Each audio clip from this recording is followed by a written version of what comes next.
If you're someone who is self-aware, but you continue to kind of get stuck in the traps of your mind, it's likely because you don't understand this one thing about your mind. In this video, I want to give you one example of how guilt, for example, is really your mind messing with you. I want to share the number one mistake that I see people make all the time.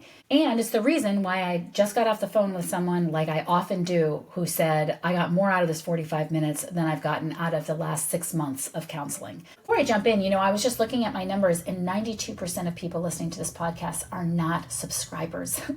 If you listen to this and you enjoy it, please subscribe, because that's how more people will get to hear it. So first, let's start with the blanket statement that the mind has a mind of its own. It is running constantly, unawares to us. It's doing its own thing all the time. And it wants us to think and think and think and overthink things because that gives it a use, that gives it something to do. What we don't realize a lot of the time is that all of that thinking that we're doing is not really problem solving. It's not really moving through anything.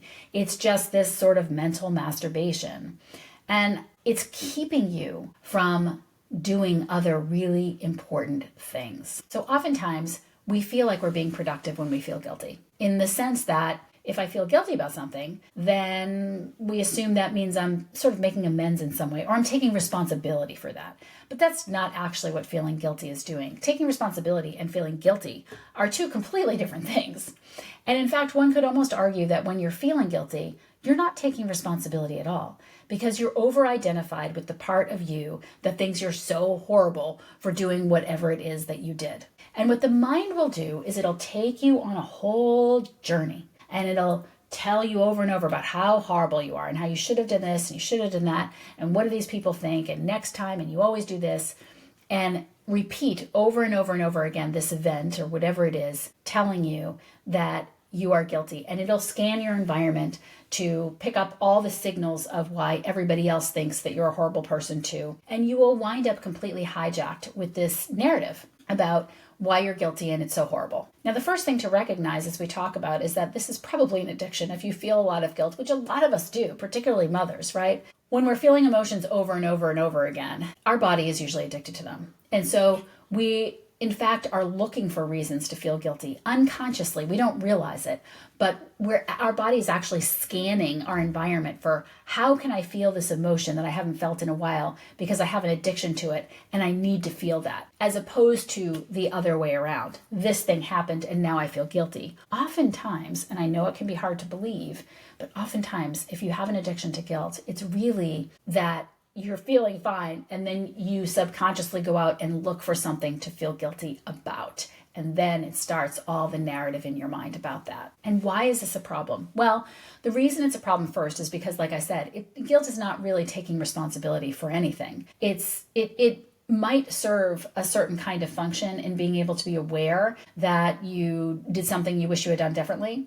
But to be in that position for any longer than a moment is really not helping you to behave more effectively, to do anything different next time, or to make any kinds of amends, because you're not seeing it objectively. If you think about something that happened to you in the past where you felt very guilty and then you moved past the guilt, you're able to see how much better perspective you can bring to it. And then you're actually capable of making an amend or doing what needs to be done, if anything needs to be done. Maybe it's just self-forgiveness, as opposed to when you're still stuck to the guilt and you're being dragged around and your mind is telling you stories about the guilt over and over again. And then it's firing emotions in your body so that you feel guilty, and then you think more guilty thoughts, and then you feel more guilt.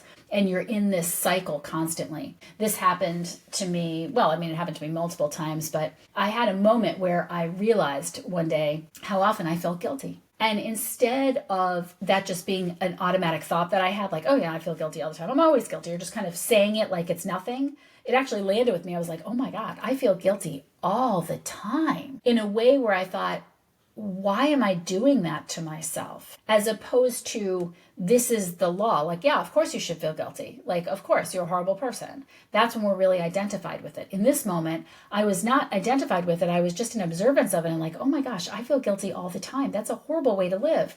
I don't want to do that. So what do I need to do to not feel guilty? Like either I need to keep doing what I'm doing and realize there's nothing wrong with it, or I need to make a change to what I'm doing, do it differently so that I don't feel guilty about it.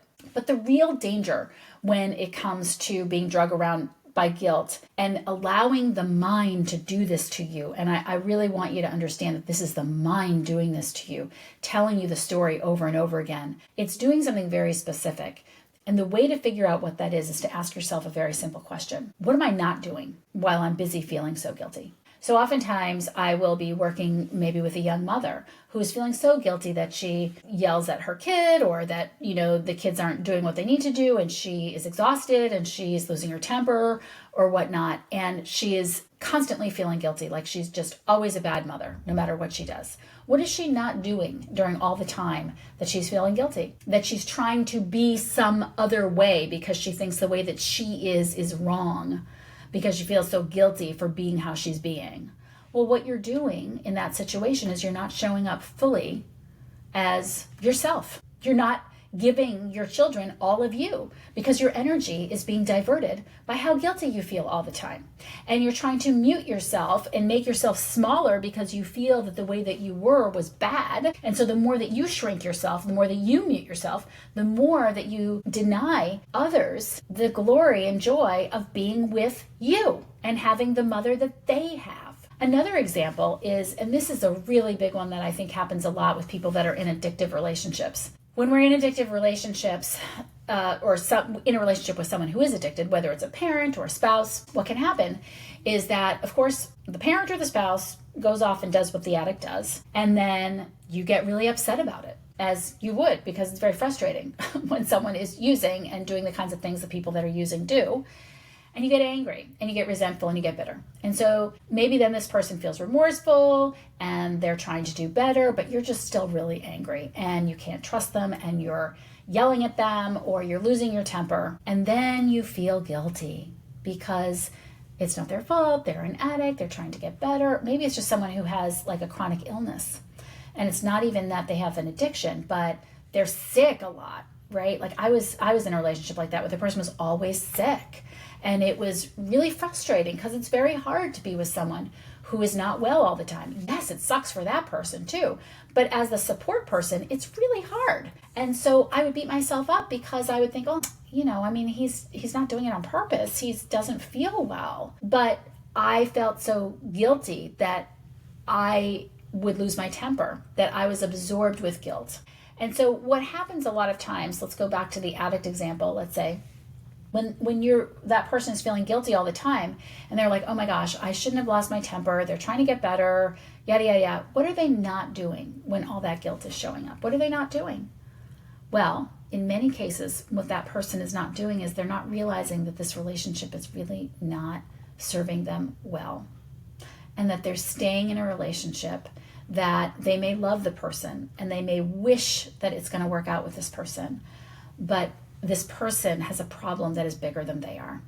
And it's not in anybody's best interest for them to stay there. But feeling guilty for losing their temper all the time is keeping them from making that very big decision and from focusing on what matters most in that moment. You could take that same example with the person who's sick, and maybe it's not that the relationship isn't the right relationship and you need to bail ship, but maybe it's that what are you not doing when you're busy feeling guilty? Well, you're not taking the respite time that you could have. You're not stepping fully into your own life in the moments that you're able to when you're not in the caregiver role. So what I want you to understand out of this video here is that the mind has a way of dragging you around, and sometimes it shows up in the form of guilt. And guilt is neither taking responsibility for someone, nor is it going to help you do anything different on its own. And it's also very likely distracting you from really what's most important. Whether that is this the relationship I need to be in? Whether it is you're muting yourself and hiding yourself from someone, where you could be giving them all of yourself. Whether it is occupying your mind so that a better solution is not coming to you. It's depriving you from bringing the energy back to yourself so that you could behave in a different way. So the next time that you find yourself feeling guilty, get a little curious. Ask yourself, first of all, hey, did you have a reason to feel the way that you felt or act the way you did? Because guess what? You're human. You get to do that. You get to lose your temper. You get to not be perfect all the time. So that's the first thing, to try and say, listen, of course I did that. I'm human, and this is a very difficult conversation. This is a very difficult situation. Second, ask yourself, like, what is it costing you? And what is it costing the people you love in the situation of a young mother, or an older mother for that matter? That's me too. What's it costing them by you being consumed by guilt? What are you not able to give your family when you're so busy feeling guilty? And then lastly, what is the important stage that you're going through in your life, or lesson you're trying to learn in your life, or things that is trying to be illuminated for you in your life that feeling chronically guilty is keeping you from focusing on? Because it might be something that you don't really want to see. And having your mind drag you around and telling you how bad you are for having lost your temper or having all of these things is really the mind's way of keeping you safe from having to make a decision that you don't really want to make. So share in the comment section, or shoot me an email or whatever. I'd love to know if guilt is a hot topic for you, and if you can see the ways in which you are over-identified with it and it's actually ruling more of your life than it should be. And if you have any breakthroughs around, wait a minute, this isn't how I want to feel all the time. I can make a choice to feel differently. I can look at what I did or what I think my mind is telling me is so bad, and I can decide whether that is something that is really worth spending all this time feeling guilty about, or whether I can just move forward understanding that I am human, and also not wanting to be a slave to that personality part that wants me to feel like crap all the time. I'd love to hear how it goes.